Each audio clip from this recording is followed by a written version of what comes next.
मे आई कम in? जी आइए। Good afternoon sir. Good afternoon, take your seat. Thank you sir. जी आप विकास हैं? जी सर। विकास, आप जानते हैं कि हम लोग यथासंभव जितने भी प्रिकॉशंस हैं ले रहे हैं कोविड को लेकर। जी सर। हम लोग सामान्यतः मास्क पहन के रह रहे हैं, केवल बात करते समय मैं मास्क हटा रहा हूँ। आपके पास भी ये सुविधा है कि आप मास्क लगा के भी इंटरव्यू दे सकते हैं, और अगर आप सुरक्षित महसूस कर रहे हैं तो मास्क हटा भी सकते हैं, क्योंकि हमने पर्याप्त डिस्टेंस भी रखा है। ठीक है। हालांकि एक बार आप मास्क हटा दीजिए ताकि मैं आपको वेरीफाई कर सकूं। Thank you sir. आप विकास प्रजापति हैं जो कि टोंक से हैं। जी सर। कंफर्टेबल हैं, सुरक्षित महसूस कर रहे हैं? Yes sir. आपको खुद तो कोई सिम्टम्स हाल फिलहाल में नहीं रहे हैं? नहीं सर। ठीक है, चलिए फिर बातचीत शुरू करते हैं। बताइए विकास अपने बारे में। सर मेरा नाम विकास प्रजापति है और मैं टोंक ज़िले से आता हूँ। मेरी स्कूली शिक्षा टोंक ज़िले से ही पूर्ण हुई है। मैंने अपने ग्रेजुएशन में मैकेनिकल इंजीनियरिंग में Swami Keshwanand institute of technology Jaipur से मैंने 2014 में किया है। उसके उपरांत मैंने MSc mathematics open university Kota से किया है। वर्ष 2013 से 2018 तक मैं राजकीय उच्च माध्यमिक विद्यालय छान में प्रयोगशाला सहायक के पद पर कार्यरत रहा। इसके उपरांत 2018 में मैं उद्योग विभाग में उद्योग निरीक्षक के पद पर कार्यरत हूँ। अभी वर्तमान में मैं जिला उद्योग केंद्र जयपुर शहर में कार्यरत हूँ। आपने बीटेक किया, आपने मास्टर्स किया मैथमेटिक्स में? जी सर। लैब असिस्टेंट रहे, अब आप इंडस्ट्री इंस्पेक्टर हैं। जी सर।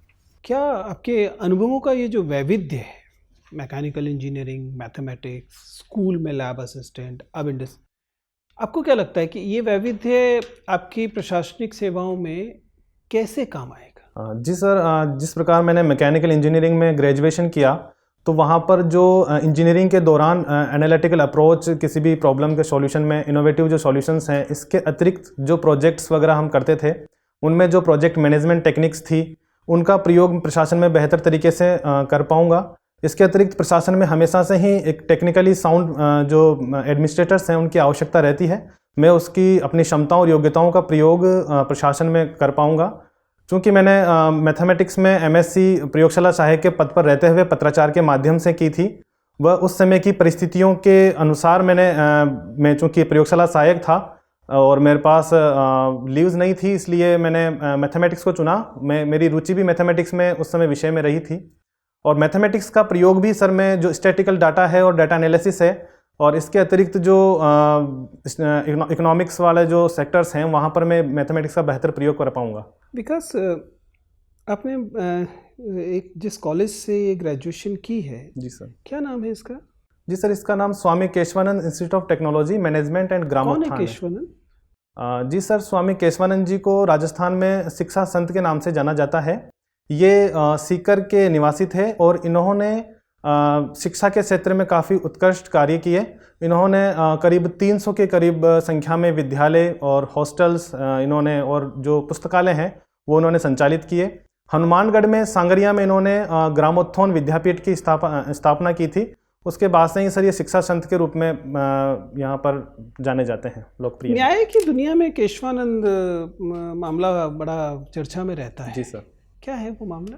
सर 1973 में जो केशवानंद भारती विवाद था, उस पर जो सुप्रीम कोर्ट की जो न्यायालय का जो बेसिकली संविधान के जो बेसिक फंडामेंटल जो है, बेसिक या फंडामेंटल, सॉरी मैं वो शब्द याद नहीं कर पा रहा हूँ, संविधान का मूल ढांचा है, ठीक है, फंडामेंटल इंफ्रास्ट्रक्चर है, उसके मूल ढांचे को लेकर सर्वोच्च न्यायालय द्वारा वर्डिक्ट दिया गया था कि जो संविधान क्या में है डॉक्ट्रिन ऑफ बेसिक स्ट्रक्चर क्या है? जी सर, जो कुछ विषय हैं संविधान से संबंधित, जैसे पंथ निरपेक्षता है, इसके अतिरिक्त संघीय ढांचा है, राष्ट्रपति शासन है, तो ये संविधान के मूल ढांचे में शामिल किए गए हैं। जो एक भारत के कोई भी किसी भी प्रकार के जो विधायिका द्वारा संशोधन किए जाते हैं, उन संशोधनों को वो संशोधन संसद कर सकती है, परंतु वो जो संविधान का मूल ढांचा है उसको प्रभावित ना करें। मैं वही जानना चाह रहा हूँ कि संविधान पीठ ने क्या कहा, किस चीज को मूल ढांचा कहा जाएगा, बेसिक स्ट्रक्चर किसे कहा जाएगा? क्या उद्देश्य का बेसिक स्ट्रक्चर है? सर उद्देशिका में जो भी शब्द और जो काम लिए गए हैं वो बेसिकली उनकी जो शक्ति है वो उनके अनुच्छेदों से प्राप्त होती है। जो उद्देशिका को मूल ढांचे में तो उसमें परिवर्तन कर सकते हैं, लेकिन उसके जो शब्द हैं, कुछ शब्द हैं वो मूल ढांचे में शामिल किए गए हैं। उनको जो जैसे एकता, अखंडता है, जो पंथ निरपेक्षता है, उनके साथ इस प्रकार से उनमें संशोधन नहीं किया जा सकता है कि उनको प्रभावित करे विधायिका द्वारा। ठीक सर। विकास, आप लैब असिस्टेंट के रूप में काम कर रहे हैं, तो फिजिक्स लैब में है, मैथमेटिक्स लैब में है? सर मैं 2018 तक फिजिक्स लैब असिस्टेंट था फिजिक्स में। अच्छा, उसमें आपकी मुख्य भूमिका क्या थी? सर हमारे द्वारा जो कक्षा 11 और 12 के जो विज्ञान वर्ग के विद्यार्थी थे उन्हें जो करिकुलम राजस्थान बोर्ड द्वारा सेट किया जाता था। चलिए ये बताइए मेरे को कि पदार्थ की अवस्थाएं कितनी होती हैं? सर पदार्थ की जो मूलतः अवस्थाएं हैं वो ठोस, द्रव और गैस अवस्थाएं मानी जाती है। उसके बाद में अन्य जो रिसर्चेज हुई है उसमें प्लाज्मा और अन्य अवस्थाएं भी। अन्य कौन सी हैं और प्लाज्मा के अलावा? सर मैं अभी एक्चुअली प्लाज्मा क्या है, याद नहीं कर पा रहा हूँ। प्लाज्मा क्या चीज़ है? सॉरी सर, मैं अभी काफ़ी समय हो गया। प्लाज्मा 3 प्रकार की है। एक जो प्लाज्मा मैं पूछ रहा हूँ, जी सर, एक टीवी में प्लाज्मा आती है और एक ब्लड में प्लाज्मा होती है, कोई भी बता दीजिए। सर ब्लड में जो प्लाज्मा होती है वो एक ब्लड में जो कंटेंट्स हैं उन वो एक कंटेंट है ब्लड का, जैसे हीमोग्लोबिन है, WBC है, RBC है। उसके अतिरिक्त प्लाज्मा उसका एक मीडियम होता है। WBC क्या है? WBC sir white blood cells हैं। जो वाइट ब्लड सेल्स हैं या कार्पुसेल्स हैं? White blood. चलिए, अगर कोई आपका मित्र ये कहता है कि मैं तुम्हें आषाढ़ की 3 तारीख को भोजन देता हूँ, तो आप उसको कौन से महीने में काउंट करेंगे? आषाढ़ की 3 तारीख। आषाढ़ की 3 तारीख को मैं आपको भोजन देता हूँ, भोज पे बुलाता हूँ, तो आप कौन से अंग्रेजी माध्यम के जो आपके महीने हैं उस कौन से महीने में जाएंगे? सर ये जून का महीना हो सकता है। जून का। जून ठीक बात है। तो आपके टोंक में बायोमास से जो ऊर्जा उत्पन्न की जा रही है, पहली बात तो ये है कि बायोमास ऊर्जा क्या होती है? जी सर, बताइए बायोमास ऊर्जा क्या है? सर जो कृषि और कृषि पदार्थों से या अन्य जो कृषि से संबंधित गतिविधियां हैं उनसे जो पदार्थ प्राप्त होते हैं उनके माध्यम से ऊर्जा प्राप्त किया जाना बायोमास एनर्जी कहलाती है। यानी सारे चावल को, सारे गेहूं को, सारे गन्ने नहीं सर, को? उनकी जो अनुपयोगी जो पीछे अवशिष्ट हैं। कहाँ कहाँ पर काम में लिया जा रहा है बायोमास एनर्जी के प्लांट को टोंक में? सर बायोमास एनर्जी में कल्पतरु पावर ट्रांसमिशन लिमिटेड एक फर्म है टोंक में, वहाँ पर बायोमास जो एनर्जी है उससे पावर प्राप्त की जा रही है, इलेक्ट्रिसिटी। अविका नगर मालपुरा एक पॉपुलर है। जी सर। किस चीज़ के लिए पॉपुलर है? जी सर, अविका नगर मालपुरा में जो केंद्रीय भेड़ एवं ऊन अनुसंधान केंद्र स्थित है। राजस्थान सरकार जो है दूसरे बच्चे की उत्पत्ति के बाद कुछ धनराशि का योगदान दे रही है। ये कौन सी स्कीम है? इसको किससे नाम जाना जाता है? जी सर, राजस्थान सरकार द्वारा ये इंदिरा गांधी मातृत्व पोषण अभियान योजना। बहुलक क्या होते हैं? बहुलक पॉलीमर्स? पॉलीमर्स सर जो मोनोमर्स जो एकलक हैं उनके योग से जो एक लंबी श्रृंखला के रूप में जो पदार्थ जो उत्पाद प्राप्त होता है वो पॉलीमर है। आपने लिखा है कि रिड्यूस्ड जो हाउस होल्ड कॉमन आइटम है उनको आप रीयूज़ करते हैं, तो आपने क्या लास्ट टाइम ऐसा ही रीयूज़ किया? जैसे मेरी एनिवर्सरी थी सर अभी, तो जो फ़ोटो फ्रेम्स हैं जो न्यूज़पेपर अपने अवेलेबल होता है उससे फ़ोटो फ्रेम्स बनाए थे काफ़ी। अच्छा, और कोई RRR के बारे में जानते हैं आप? जी सर। क्या है ये? सर दीज आर 4R हैं। पहला कि रिफ्यूज़, और दूसरा है रिड्यूस, तीसरा है रीयूज़। क्या आपकी हॉबी इस परिपाटी पर खरी उतरती है? जी सर, मैं इसके तीसरे कंपोनेंट पे मेरा जो हॉबी है वो तीसरे कंपोनेंट पे है कि जो कोई चीज़ हम जो यूज़ ले रहे हैं, जो हमारे पास उपलब्ध है और वो अब भविष्य में उपयोग में उसके आने की संभावनाएं कम है, तो उन्हें किसी दूसरे रूप में काम ले सकते हैं। जब मोबाइल जब पुराना हो जाएगा इसको वापस इस तरह से रीयूज़ करने के लिए कोई टेक्निक अपनाएंगे? सर मोबाइल बेसिकली तो ई वेस्ट है, तो जो ई वेस्ट मैनेजमेंट रूल्स हैं उनके अकॉर्डिंग इनको जो कंपनी है उनको दे सकते हैं वापस। चलिए लास्ट एक बात बताइए, राजस्थान में बच्चों को डराने के लिए एक शब्द काम में लिया जाता है, हाबू। जी सर। ये हाबू क्या है? सर राजस्थान में जो छोटे बच्चों को डराने के लिए हाबू एक बेसिकली। देखा कभी आपने हाबू? नहीं सर, ये तो बच्चों को एक सर प्लीज मेंटली रूप से। विकास जी सर, आप मुझे ये बताइए कि निरोगी राजस्थान क्या है? सर निरोगी राजस्थान माननीय मुख्यमंत्री महोदय द्वारा पिछले वर्ष दिसंबर माह में एक अभियान प्रारंभ किया गया है स्वास्थ्य क्षेत्र में। उसमें ये लक्ष्य रखा गया है कि जो प्रत्येक राजस्थान का प्रत्येक व्यक्ति हो वो निरोगी रहे। इसी के आगे। जी सर। मुझे ये बताइए कि राजस्थान विधानसभा में कितनी सीटें हैं? जी सर, 200 सीट्स हैं। और कितनी लोकसभा सीटें हैं राजस्थान में? सर राजस्थान से 25 लोकसभा सीटें हैं। और राज्यसभा? सर 10 सीटें हैं। 10 सीटें हैं। जी सर। अच्छा, मुझे ये बताइए कि जयपुर फुट हम सुनते हैं, तो जयपुर फुट क्या है? सर जयपुर फुट जो विकलांग हैं, जिनके पैर से जो विकलांग दिव्यांग होते हैं उनके पैर आर्टिफिशियल लिम्स हैं सर, एक तरह से। ठीक है। अच्छा, ये किसने इस्टेब्लिश किया ये जयपुर फूड? सर एक्चुअली मैं एग्जैक्ट नाम रिकॉल नहीं कर पा रहा हूँ, एक पवन या एग्जैक्ट नाम याद नहीं कर पा रहा हूँ सर अभी। ठीक है। अभी हाल ही में देखा गया है कि भारत एक तकनीकी मंदी के दौर से गुजर रहा है। जी सर। क्या होती है तकनीकी मंदी?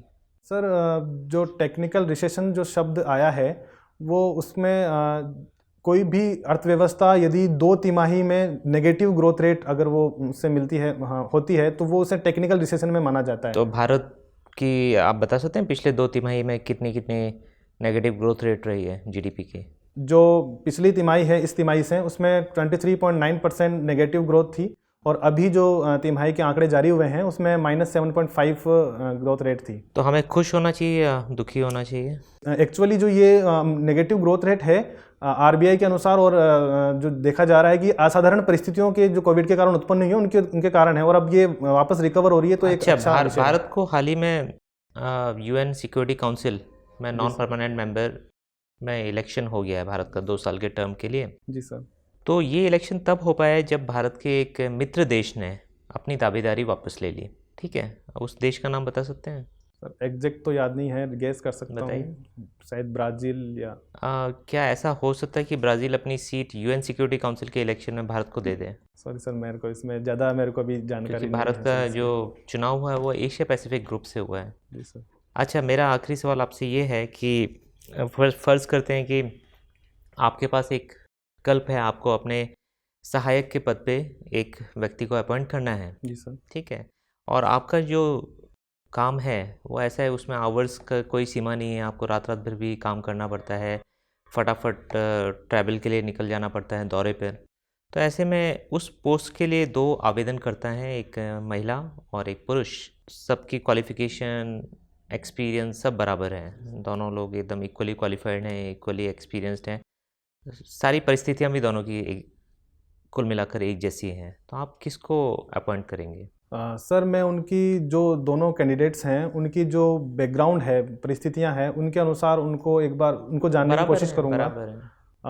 फिर दूसरा सर उनसे मैं डायलॉग करूंगा, संवाद करूंगा कि वो मेरी जो परिस्थितियां हैं कि जिनमें मुझे काम करना होता है उनमें वे प्रैक्टिकली वो काम कर पाएंगे या नहीं कर पाएंगे। जेंडर पे आपको डिसाइड करना हो तो? सर जेंडर पे तो डिसाइड करना ठीक नहीं होगा, क्योंकि वर्तमान में महिला और पुरुष दोनों ही किसी भी प्रकार के कार्य करने में सक्षम है। विकास, मैं देख पा रहा हूँ कि आपने जो अपनी हॉबीज़ हैं उसमें ये भी लिखा है कि आपको शॉर्ट फिल्म्स देखना पसंद है। मुझे बताइए कि ये जो कोविड का समय है इसमें शॉर्ट फिल्म प्रोडक्शन को लेकर कुछ इनोवेटिव बदलाव हमें देखने को मिले हैं, क्योंकि लोग लॉकडाउन और दूसरी वजहों से स्टूडियोज़ तक नहीं पहुंच पा रहे थे। क्या क्या बदलाव ये हैं और क्या इनोवेशंस आपको दिखाई देते हैं? सर कोविड के समय जो बड़े स्टूडियो और जो फिल्म सिटीज़ थी वो लॉकडाउन में बंद थी, तो लोगों ने अपने घर से, अपने जहाँ पर वो आसपास जो भी उनको जगह मिलती थी, जो किसी संदेश, कोई मैसेज के लिए वो उसको शॉर्ट फिल्म्स बनाकर और अपलोड जो करते थे, इसके लिए ओवर द टॉप जो प्लेटफॉर्म्स हैं, OTT प्लेटफॉर्म्स हैं, उनका प्रयोग भी काफ़ी किया गया। और इसके अतिरिक्त जो पुलिस प्रशासन है और जो जिला प्रशासन है, उन्होंने भी मास्क और जो कोविड के जो नॉर्म्स हैं उनकी पालना कराने के लिए कई शॉर्ट वीडियोस बनाए हैं। जैसे सिरोही जिले में जो पुलिस अधीक्षक महोदया थी, उनके द्वारा भी एक इस तरह की शॉर्ट फिल्म बनाई गई थी। विकास, जब मैं आपका डेफ देखता हूँ तो मुझे आपके डेफ में ईमानदारी की कमी दिखाई देती है। आपका डेफ ये समझाता है कि आप 13 साल की उम्र में आपका स्कूलिंग हो जाता है, मतलब आपकी हाई स्कूल हो जाता है, 15 साल में आप 12th कर लेते हैं, 18-19 साल होते होते आप नौकरी में पहुंच जाते हैं। बिल्कुल जीनियस लोग ऐसा कर सकते हैं, लेकिन सामान्यतः जब ऐसी अंक दिखाई देते हैं तो लगता है कि आप ईमानदार सूचनाएं नहीं दे रहे हैं। आपकी वास्तविक जन्मतिथि क्या है? सर मेरी वास्तविक जन्मतिथि 1995 फरवरी में 20 ही है, 20 फरवरी 1995 ही है। मैंने प्राथमिक जो शुरुआती जो मेरी शिक्षा थी वो जो प्रथम और द्वितीय कक्षाएं होती थी वो गांव में हो गई थी। तो उसके बाद में जब मेरे पिताजी सरकारी शिक्षक थे, उनके साथ जब उनकी पोस्टिंग हुई तो उनके साथ में ही मेरे को जो प्राइवेट स्कूल से उनमें एडमिशन मिल गया था। क्योंकि परिवार में शिक्षा का एक अच्छा माहौल था, तो जो काफ़ी चीज़ें थी उस समय जो मैं घर पे ही सीख लेता था। पापा जी जो पिताजी हैं वो घर पे पढ़ाया भी करते थे, उनके साथ बैठ के पढ़ लेता था।